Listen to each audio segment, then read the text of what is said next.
কিছু সুযোগ সুবিধার কথা রাষ্ট্রের সামনে উপস্থাপন করেছে।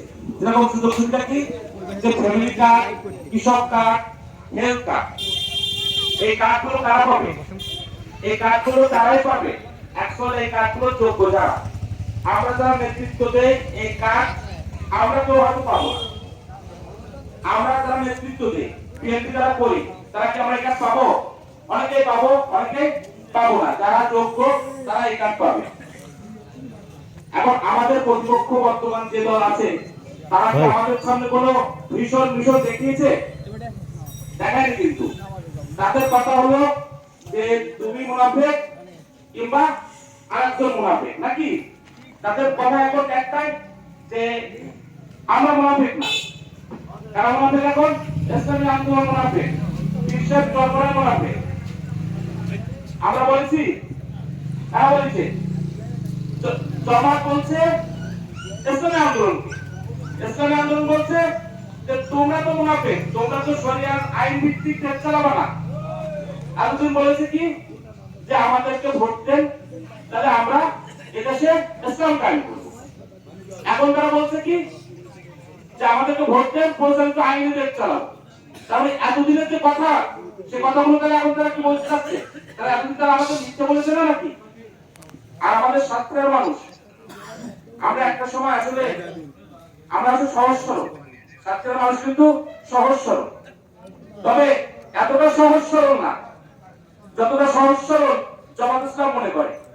যে আমাদেরকে ভাড়া দিয়ে আবারও ভোট দিয়ে সংসদে গিয়ে কোরআনের কথা না বলে তাদের এজেন্ডা বাস্তবায়ন করবে। আমরা কি এতটা সহজ সরল?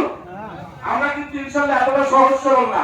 আমরা আমাদেরটা এখন বুঝতে শিখেছি যে কাদেরকে ভোট দিলে আগামী দিনে রাষ্ট্র সংস্কার হবে, কাদেরকে ভোট দিলে আগামী দিন আমাদের এলাকার রাস্তাঘাট হবে, কাদেরকে ভোট দিলে আমরা আমাদের ন্যায্য অধিকার ফিরে পাবো, আমরা তাদেরকে ভোট দেবো, নাকি? এই জন্য আমরা সবাই একটু কাটতে এইটাকে উঁচু করুন প্লিজ। আমাদের বিএনপি যদি আগামীতে রাষ্ট্র ক্ষমতায় যায়, বিশ্বাস করেন, নিশ্চিত থাকেন, এই কাজ যারা যোগ্য তারাই পাবে ইনশাআল্লাহ। আমরা কি এই 18 বছর রাষ্ট্র ক্ষমতা আছি? আমরা তো 18 বছর রাষ্ট্র ক্ষমতা নেই। এই বর্তমান ইন্টারিম গভর্নমেন্ট, এটাও চালায় এনসিপি এবং জামাত। এটাকে বিএনপি চালায়? বর্তমান ইন্টারিম গভর্নমেন্ট চালায় কারা? এনসিপি এবং জামাত।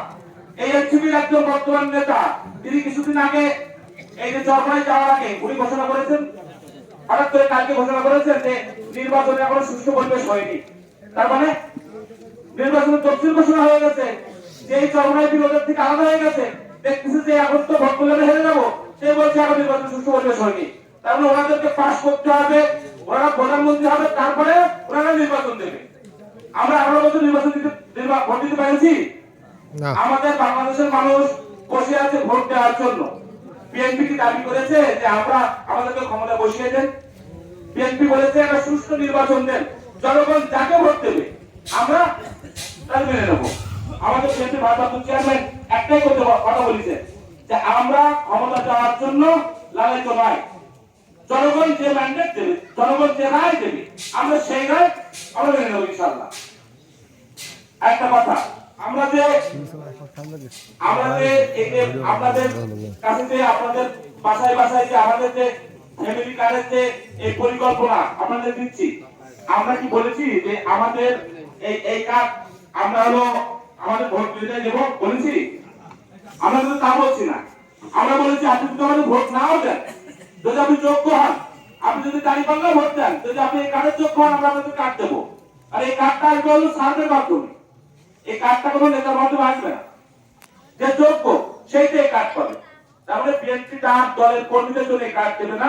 বিএনপি এই দেশের যারা সত্যিকারের যোগ্য এই কার্ড পাওয়ার, এই রেশন পাওয়ার, তাদেরকে বিএনপি কার্ড দেবে ইনশাআল্লাহ।